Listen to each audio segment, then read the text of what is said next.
What is up, guys? Quick merch plug before we get into the rest of today's video. Check out timelesst-shirts.com. Link down in the description where you can find awesome t-shirts like the one I'm wearing right now. They glow in the dark. It's pretty freaking cool. Check them out, guys. Thanks for watching. Let's get into the video. Alright guys, so I'm really excited for today's video.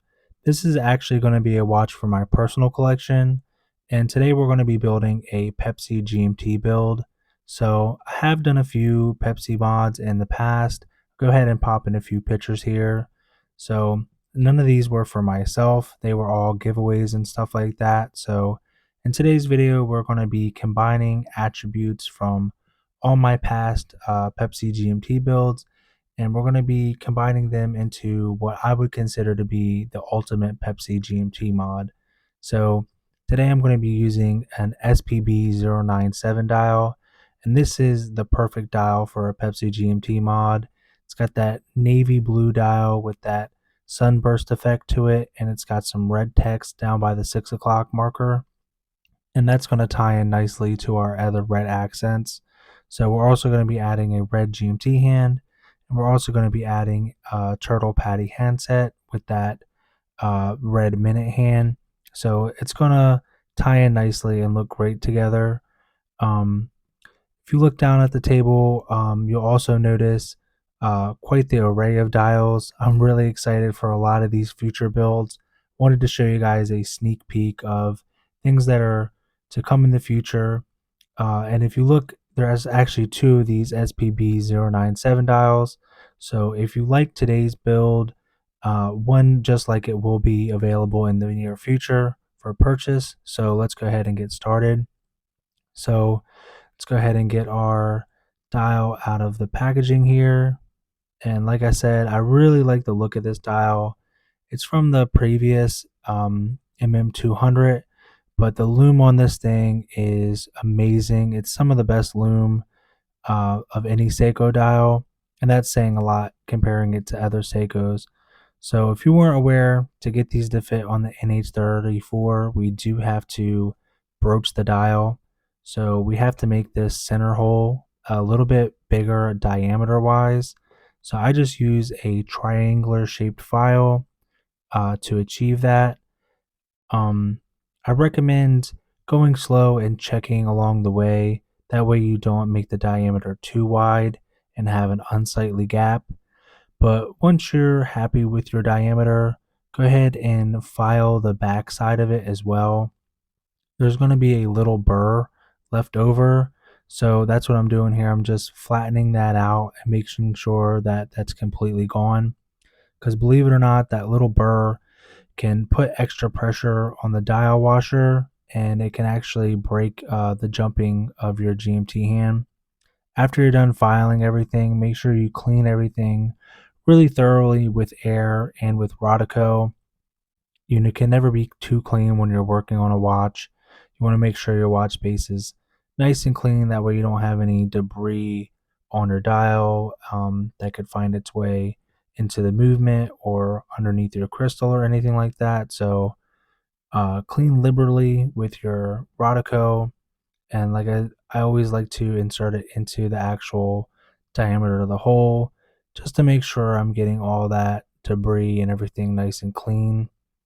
And once you're happy with the diameter, um, just go ahead and give it a once over with some more air, and then you can get ready to install it onto the movement.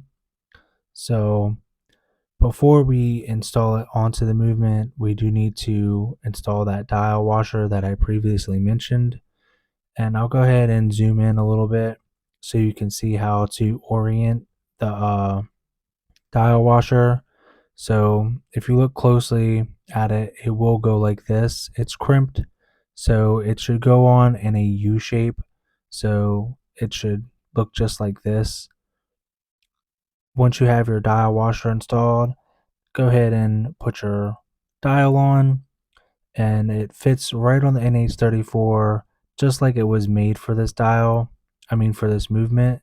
So it looks really great here, and I'm really liking how this build's looking already.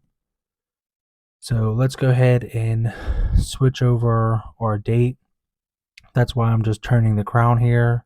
We're going to keep turning it until we get a date change.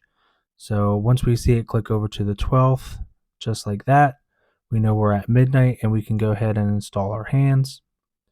So we're going to install our GMT hand first, and I use a little bit of Rodico to hold it and just position it. That way I can get it lined up and then go ahead and install it with my hand setting tool. This one I got from Do It Yourself Watch Club, but Namoki's sells these GMT hand setting tools now. Once you have it onto the movement, go ahead and check from the side profile. I always like to check from the side because it's going to show you, your spacing, and it's also going to show if your hand is crooked or not. Now that I'm happy with the alignment, and I'm happy with the spacing, we can go ahead and install our hand. Very, very similar process. I use Rodico to help get it aligned, and then I'm going to go ahead and actually nudge that over just a little bit more so we get it lined up perfectly. Once I'm completely happy with the alignment, we're going to go ahead and install it. I use the red side of my Bezel hand setting tool for the hour hand. So again, once you have it installed, I like to check from the side profile as well. So we're going to go ahead and turn it to the side, and here you can kind of get a better sense of the spacing, and just how close it has to be. But again, from the side profile, you can tell more about your hand alignment and make sure everything's on straight as well. So now we can go ahead and set our hour hand to the 6 o'clock marker. We're going to go ahead and line that up dead center at the 6 o'clock and make sure that our GMT hand is right in the middle of our 3 o'clock date window. So it's lined up as well. And now we can go ahead and install our minute hand. Like I said, I use Rodico to help get it positioned onto the cannon pinion, and then also make sure that it's aligned well. And then we're going to go ahead and press it on with our Bezel hand setting tool and give it one more final press just to make sure that it's on there nice and tight. Once we're happy with our hand, we're going to go ahead and line it up with our other ones, and then again check from the side profile. That way we can check our alignment from the top, and then also make sure our spacing is set nicely. And once we're happy with that, we can go ahead and check at our cardinal positions. That's 3 o'clock. We're going to go ahead and check at 6 o'clock here and make sure everything is lining up perfectly. I'm really happy with the alignment, but we're going to go ahead and continue to check the rest of our positions here. We're going to check at 12 o'clock noon. We know it's noon because our GMT hand is down by the 6 o'clock marker. So make sure that's right in the middle. And then we're going to go ahead and check at 9 o'clock. Make sure that's looking good. And it is looking great to me. And then we're going to check our date change. Change that about 11:45, which is within acceptable tolerance. So I'm happy with that. And we're going to call our hand spacing good. Now we can go ahead and install our second hand. Again, I use some Rodico to get it aligned, and then we're just going to press it on with our little hand setting tool there and make sure that it's running and it's going on its own. So that's a good sign. But before we call it good, we're going to go ahead and check one more time. Make sure that it can run over the minute hand, and that our spacing is good. And again, we're going to check from that side profile just one last time to make sure all of our spacing is set correctly, and I'm completely happy with the handset. Now we can go ahead and move on to the case. So this case is from DLW Watches, and it's an MM200 style case. I really like these cases, and they're cheaper than Namoki's. So, and they also have a 22 millimeter lug spacing. So they accept regular SKX straps. And they also come with a free case back. So not only is the case cheaper, comes with a case back that Namoki would charge you $17 for. I did have to pay for the crown, but that's part of the course. But like I said, overall, I'm happy with the quality of these cases, and I still like to use Namokis. As you can see, the crystal in the background is from Namokis, but DLW, I'll leave a link in the description down to them as well because I'm really happy with the quality of their cases. So now we can go ahead and install our crystal gasket here, and we're just going to go ahead and push it past and let it kind of backfill into space, and then I'll make sure that's pressed in all the way. And I'll go ahead and zoom in here as well because I don't think a lot of people talk about this. There's actually a correct way to install these. There's one side that's got a taper to the edge, and you can see it right here, and under lighting you can kind of see it gleaming on that edge. You're going to want to install your crystal gasket like that because it's going to make it easier to install your crystal. Let's go ahead and get our chapter ring in here. It's also a navy blue. That's from Namoki's, and it matches the SPB097 dial perfectly. Go ahead and make sure we clean it one more time before we get our crystal out here. Be careful not to expose it to too much dust. I go right from the packaging right onto the watch, and then we're going to go ahead and press that in before it has any chance to kind of get any debris or anything underneath of it. So we're going to go ahead and press that in with our watch press here. So I choose a 32 millimeter die on the top and a 42 millimeter die on the bottom. That way we can get right on the edge of that crystal, and you can see me here rotating the case. That way the crystal goes in nice and evenly and doesn't go in crooked or anything like that.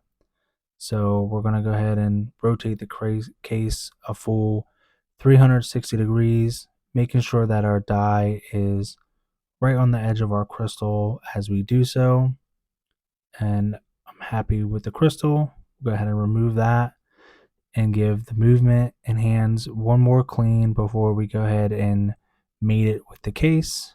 So always feel free to use air whenever you can when you're modding a watch. So go ahead and get that installed into our watch case here, and then we'll go ahead and have a closer look at it. All right, so got the movement fully installed in there, and I'm really happy with how this build is looking. That chapter ring from Namoki's matches this SPB097 dial perfectly. They nailed that navy blue color, so Namoki's always doing a good job with their parts. Now you can see me here, I'm just installing a little bit of silicone grease onto the crown tube gaskets. I've already cut the crown to size. If you want to know how to do that, I have plenty of videos on how to size the crown properly. So we're going to go ahead and install that onto our movement here. Go ahead and make sure it's clicked all the way in. And then we're going to go ahead and thread the crown down and make sure that it seals properly as well. That's crucial when you're doing a crown stem sizing. So now that I'm happy with the crown, we can go ahead and lube our case back gasket up. And I'm just using a little bit of that silicone grease as well on here. So we'll go ahead and get a little thin layer all around this as well and install it into that little groove on the back of the case. Make sure it's seated well, and that silicone grease also helps hold it inside that groove. So when you install the case back, you don't have to worry about that little gasket moving on you or anything like that. So just get it finger tight for now, and then we're going to go ahead and go into installing our bezel adhesive rings. So go ahead and peel them, and then these things sometimes can fight with you. They're sticky, so you gotta watch your placement a little bit. But go ahead and get it on there. I'm just trying to scooch it away from that crystal there. And then we're going to go ahead and make sure we press all the way around and make sure that it's fully adhere onto the bezel. So Now we can make sure it's all the way adhered tightly, and I'm gonna double check because it was close to that crystal. Gonna double check that the bezel can move without it getting caught up on the crystal, and then we can go ahead and remove that top piece.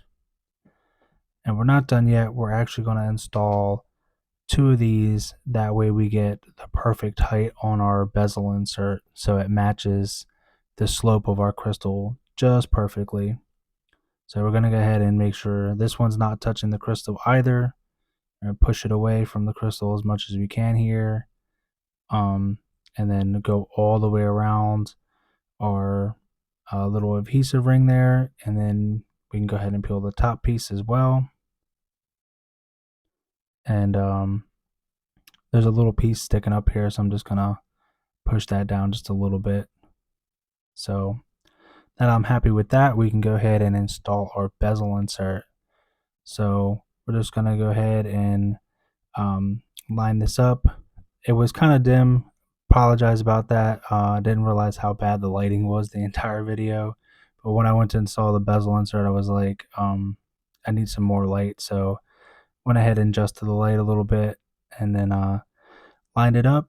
And once we're completely happy with the alignment and we're sure that everything's aligned properly, then we can go ahead and fully seat the bezel down and just press around the full circumference of the bezel and make sure that it's sticking to those adhesive rings really nicely. And there's that side profile that I'm talking about, and that perfect transition from crystal to bezel insert. So that's the way I like it. I'm a little obsessive about it, but I think the result kind of speaks for itself. Just testing the bezel action here, making sure that it's nice and smooth. I did lube up the crystal gasket, the bezel gasket as well. So it's fully bidirectional bezel to make it easier for that GMT alignment, make it quicker to set. I put a little bit of grease on there, not too much, because I don't want the bezel moving too easily, but I don't want it too hard to rotate either. So I'm just having a final look over here. This case is beautiful. The brushing on the lugs is deep grain, and the transitions from brushed to polished are um, done really well on this case. So DLW really does a nice job on these cases. And I'm a fan of this MM200 style case. So now we have our watch all the way together. We're just doing a final check of all the functions. So I'm making sure that I'm happy with the crown action. When it unthreads, there's a nice pop. I'm making sure that when I, set the hands, I'm happy with them as well. And I'm also doing a final check of, the date change for the quick set. And I'm also going to make sure that our GMT hand jumps as well. So I'm really happy with how all that's functioning. We're going to go ahead and pull the crown out here one more time, and then we're going to go ahead and realign our GMT hand, because I always keep it aligned to my home time until I actually go to travel or something like that. So, and it's useful as like a day night indicator. So that's why I leave it set to my home time. You can see when the hour and minute hand are set to an exact hour, that the GMT hand jumps by exact hour increments.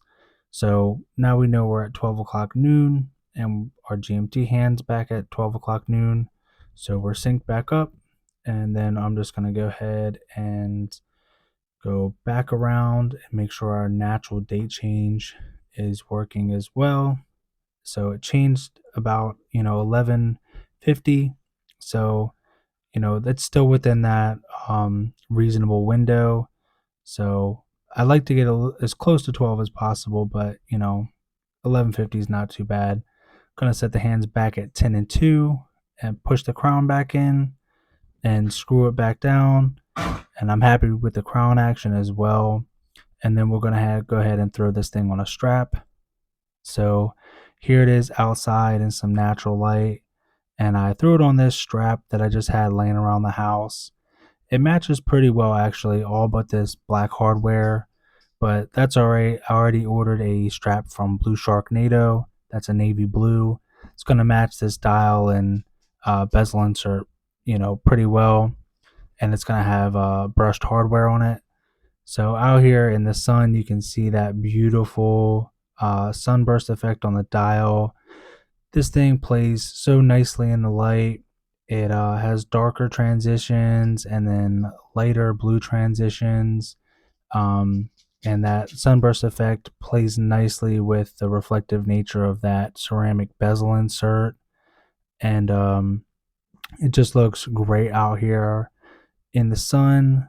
Um, so over from the side profile as well, you can really see that case.